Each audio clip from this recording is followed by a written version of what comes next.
Our News on Terror segment tonight. President Obama promised he'd close the military prison at Guantanamo Bay before he left office.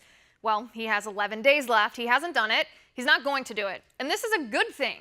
But the part of the story we rarely hear is the fact that Obama has released 75% of these prisoners. Most of them are terrorists. And guess where they go after they're set loose? That's right, back to the battlefield. Here with me today, senior writer for the Washington Free Beacon, Adam Kredo. Adam, thanks for being here.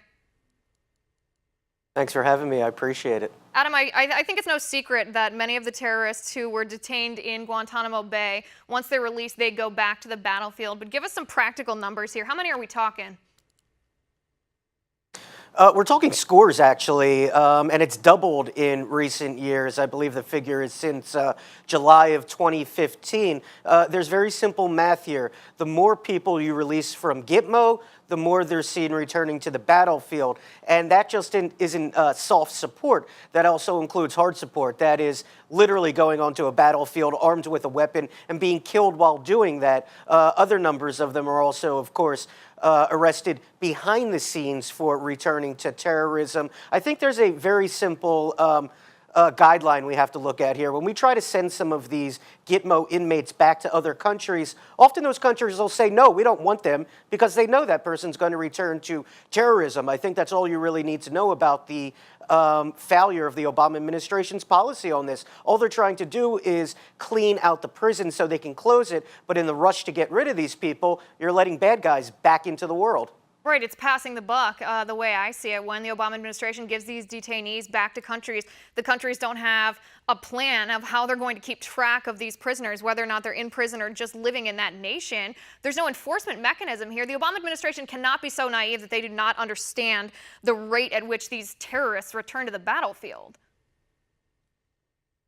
No, I actually don't think they're naive about it. I think they know very well, but once the problem is off your hands, it's wiping kind of clean and turning your back. But you're also right about the other nations, and that's where it gets really tricky. How many terrorists can you put back into the Middle East, back into countries, and expect them to behave? They're not going to reintegrate into society. You're not going to see these people become producers and helpful individuals in society. They know terrorism. They've been held in a U.S. prison camp. They're angry about it. Necessarily, they're going to return to terrorism. I don't think it's very difficult for us, even outside of the intelligence community, to understand that very simple truth. But the Obama administration, in its rush and its ideological bent to close this prison down, does not care. They just want to get them out the doors.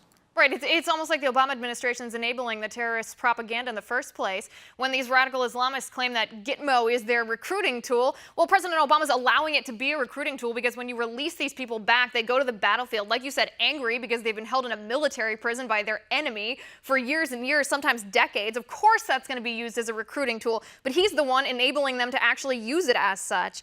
Adam, I want to go over a couple of these numbers that I have in front of me here. This is the number since 2009, so that would be about 7 years now, 7 years worth of freed former detainees.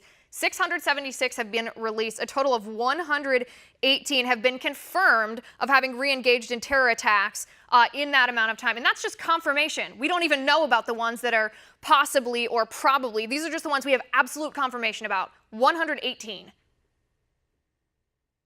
Yeah, that's right. So that number really just scratches the surface. It's a baseline, really, to look at the situation with Gitmo. I want to go back to one thing you said, though, about this being a propaganda tool or a recruiting tool. It very much is, and that is because of the way the Obama administration discusses it. The Obama administration will say they're embarrassed of our government. They're embarrassed of our U.S. for running Gitmo. I can tell you, I've been to Guantanamo several times. These people are lucky to be held there. If they were in any other country, the conditions would not be so nice. I've seen the easy chairs and lazy boys. I've seen the library and the great selection of books and movies these inmates have. I've seen the rec yards that they get to spend time in. Any other country would not treat you nearly as well as we have here in Gitmo. The Obama administration likes to make pretend it's a boogeyman, that it's a CIA black site. It is not at all. I've been there. I've seen it in person and can tell you that. Right, and then the Obama administration using that narrative that it's such a terrible place, that torture happens there. They talk about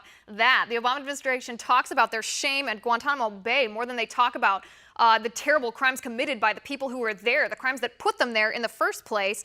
Adam, let me ask you this question. When in regards to these, it's a 30% rate of return, by the way, for these terrorists that are going back to the battlefield. Do we have any proof that they've killed Americans since they've been released?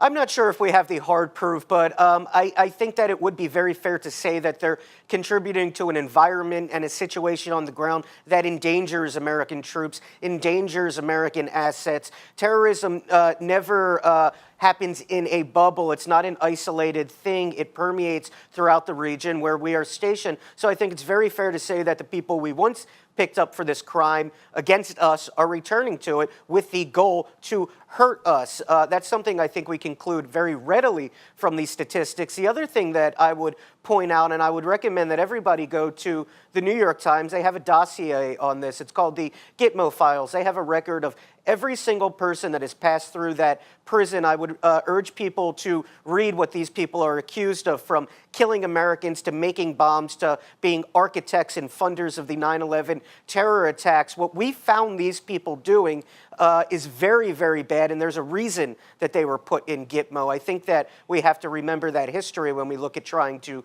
close this prison. These are the worst of the worst offenders, honestly. Right, and I think we need to remember that it's a military prison too, and that these crimes committed by the detainees, by the prisoners, are crimes that would be committed by enemy combatants, not crimes that are committed domestically within the United States, citizen to citizen. These are acts of war that these detainees have been caught doing. Like I said at the beginning in the introduction, Adam, this is a broken promise of President Obama's. He's been talking about closing Gitmo for years. He hasn't done it. I mean, he has 11 days left. He doesn't have time to do it. In my opinion, that's a good thing, although what he's doing is just as bad as closing it, because he's endangering Americans by allowing these people back into other nations to plot their terror, even if he's not bringing them here to our shores. What do you expect from a Trump administration on Guantanamo Bay?